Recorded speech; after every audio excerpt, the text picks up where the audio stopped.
Welcome to Yo-11 Minutes, mostly Vegas, no BS casino experience, and more. Today's title, Casinos Have No Duty to Stop Compulsive Gamblers. Michael Traeger is a casino and travel loyalty expert who also helps people turn their travel dreams into reality. And now, Michael Traeger. How's it going, Michael? It's going great. How are you doing?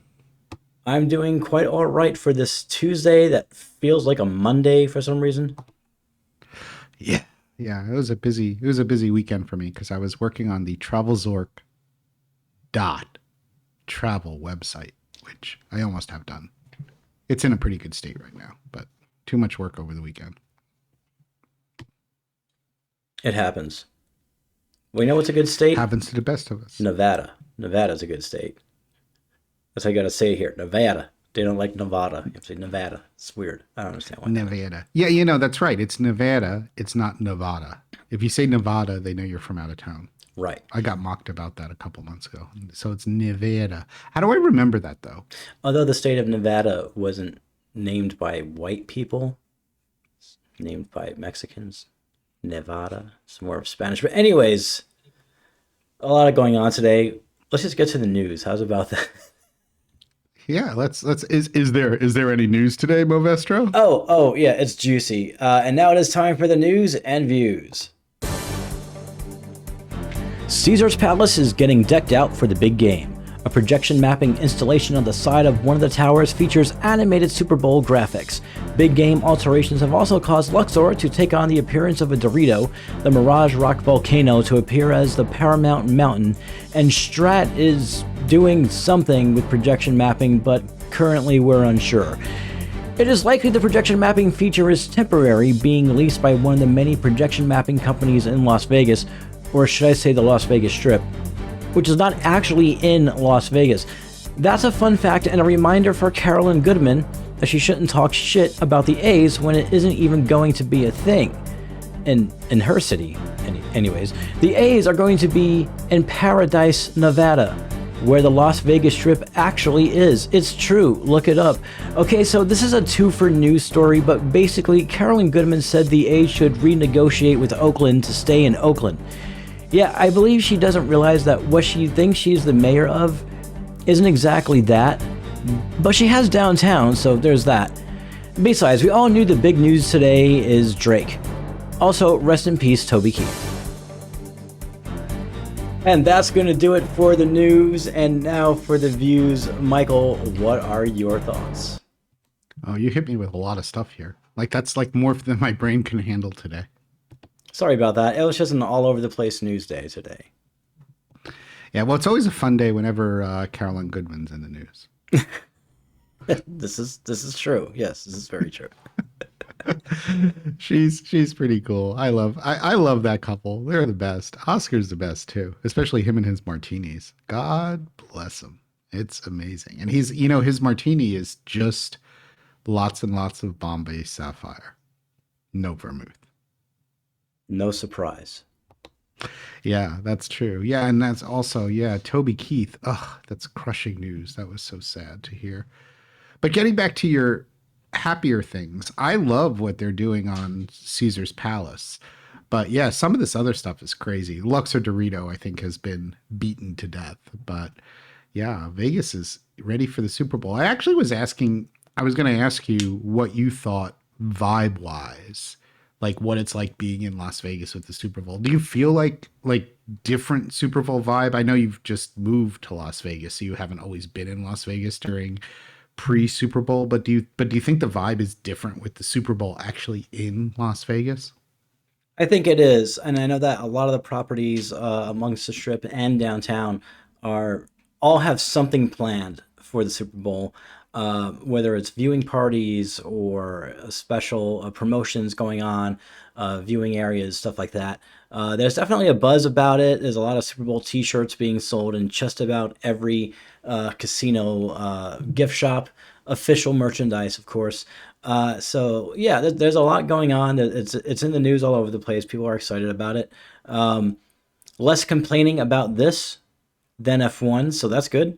And we'll see how it pans out. But yeah, from the general buzz I'm getting from everyone out here is that everyone is excited and looking forward to it. No, that's awesome.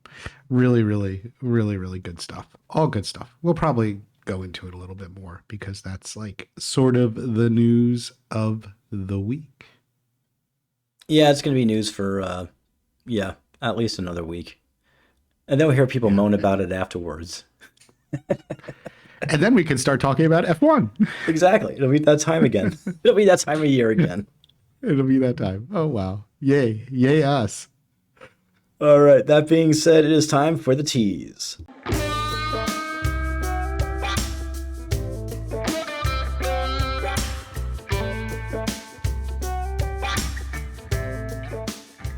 Okay. Well, this isn't necessarily that surprising, but I just wanted to talk about a ruling this week. And a U.S. District Court judge in New Jersey dismissed a lawsuit on January 31st by Sam Antar against the gambling companies, saying the voluminous rules and regulations governing gambling in New Jersey do not impose a legal duty upon casinos to cut off compulsive gamblers. So it is true, New Jersey, like many states, has an exclusion program where you, as a gambler, can exclude yourself, voluntarily exclude yourself from in-person and online betting.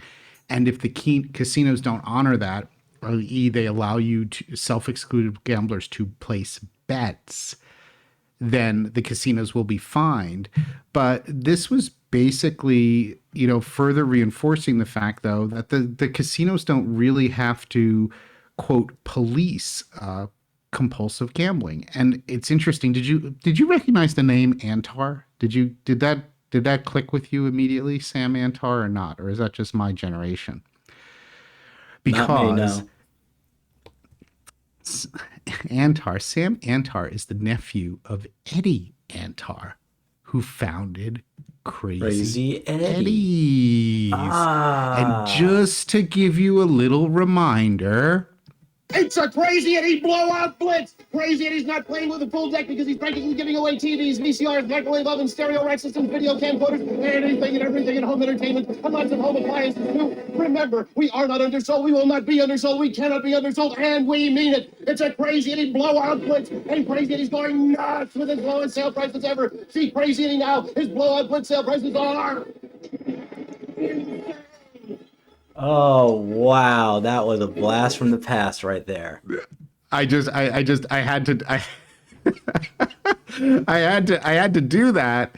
So it was interesting. Not only am I reading the story, I'm like, Antar, wait, is that the Antar related to? And then I'm thinking, okay, so this Sam who did the lawsuit is the nephew of Eddie Antar, who founded Crazy Eddie's electronic stores in the 1970s and 80s. Mm-hmm. And Eddie Antar, Crazy Eddie, defrauded investors out of $74 million and passed away in 2016. And actually, Sam has like a little bit of a history here too.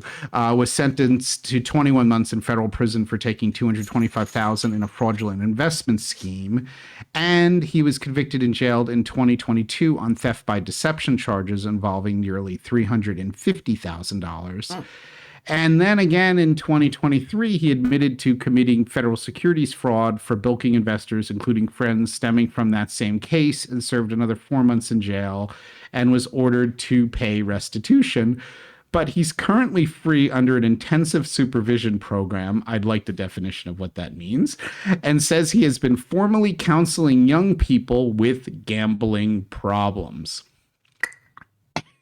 Anyway, yeah, that's why there was just this story was just like sort of special here. Also, his gambling losses are interesting. So Antar, who has homes in New York and Long Branch, New Jersey, gambled $30 million over 100,000 bets during 9 months in 2019. So I'm guessing this is in-person gambling, according to his lawsuit, but it does not specify how much he actually lost. And I love this. This is my favorite line. Antar said he is not certain of the amount, and his lawyer, Matthew Litt, said it was at least six figures. So here you have somebody suing Borgata and MGM that they're a compulsive gambler, and even though they didn't exclude themselves, Borgata and MGM didn't stop them from their compulsive behavior, which Borgata and MGM should have noticed, and he can't even tell you how much money he lost. So that's sort of the story there. But I mean, it goes to, I mean, I'm not sure how you would even police the fact that casinos would have to stop compulsive gamblers. I mean, that's really, really difficult. And it's happened before in New Jersey, in which compulsive gamblers and even those who were drunk sued unsuccessfully.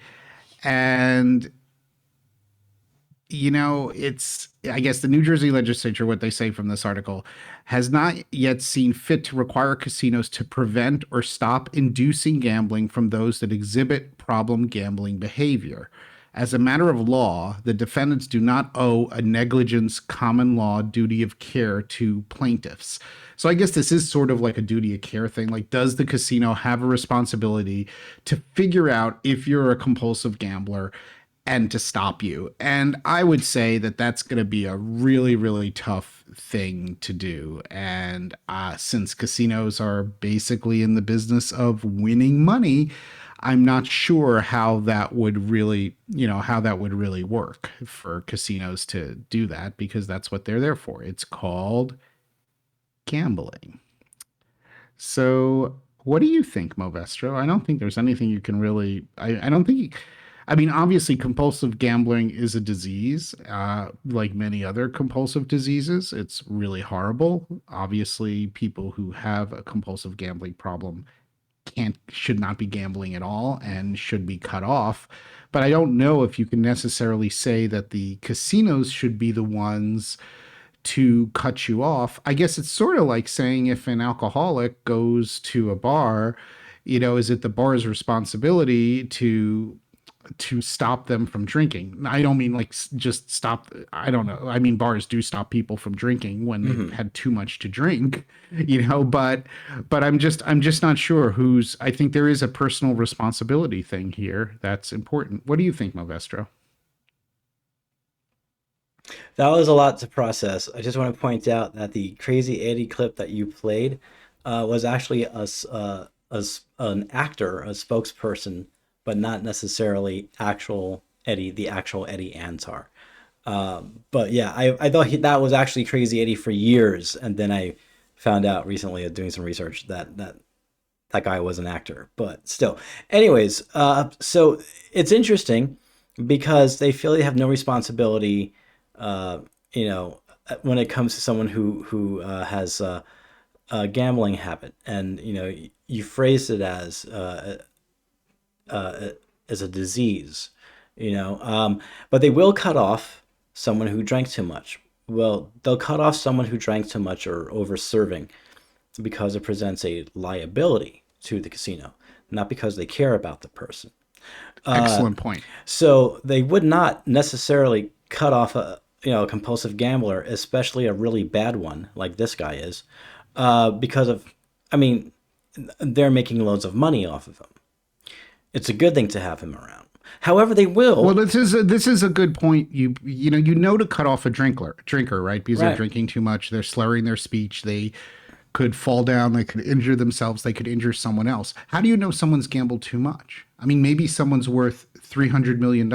So he's blown through $300,000 tonight or $400,000. It doesn't matter anything to him, right? But maybe somebody who's blown through $10,000 when their entire net worth is $5,000, they're in real trouble. Like, how would you know to cut? Like, how would you know, like, this person?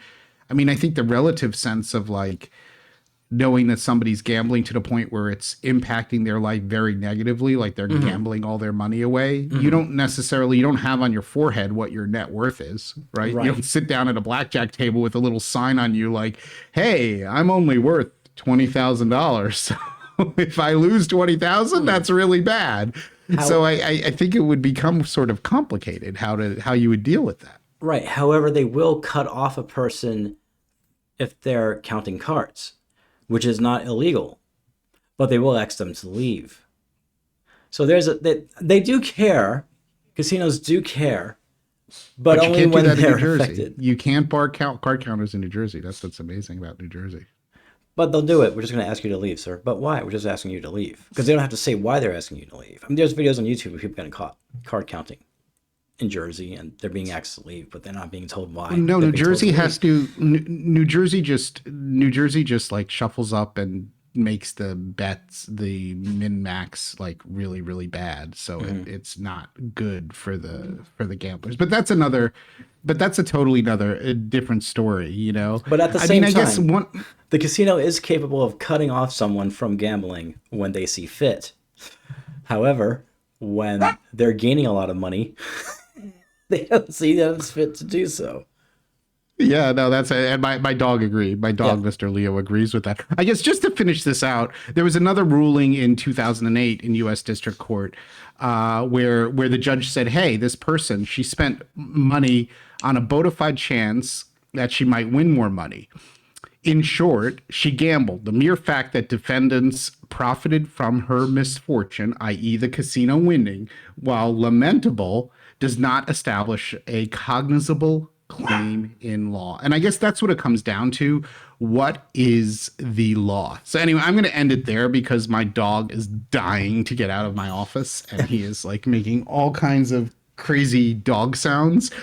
but I think I'd be interested about people's opinions. I tend to be rather libertarian about like I'm very into like personal responsibility, and I'm not sure that I would like to understand how it would work, you know, cutting players off saying that they're compulsive gamblers, or how you would know that they're either compulsive gamblers or they're just bad gamblers. And hey, there are a lot of people out there who can afford to lose 10,000 a month, 50,000 a month, 10,000 a visit, 100,000 a year. And I don't know if that necessarily puts them into the category of compulsive gamblers. It might put them into the category slightly of committed degenerate gamblers or really lousy gamblers, but I don't know that necessarily makes them compulsive. Good point. I'm also going to look into gambling and addictive gambling as being a disease, because as someone that works in a casino on a daily basis, I haven't caught any signs or symptoms of gambling. So I'm just curious if that's something I should be aware of. Before we get going, do you have any thoughts or anything on your mind that you would like to share? No, that's about it for today. Just wrapping things up on this thought and dealing with my dog who wants out of my office. but no, nothing else other than the fact that if you want to critique it, I haven't told anyone about it. There is a new TravelZork Travel website, and it's going to be pretty great. It's looking pretty good already. And I hope you enjoyed the the Crazy Eddie clip. Oh yeah, that for sure was a blast from the past, no doubt about it. It brought back good memories of childhood. Alrighty, well, that's going to do it for this episode. Luxury travel booking, TravelZork Travel. Visit us at TravelZorkTravel.com to plan your next amazing vacation, and please join the conversation on social media. You can find us easily. All social platforms are at TravelZork. We'll see you next time.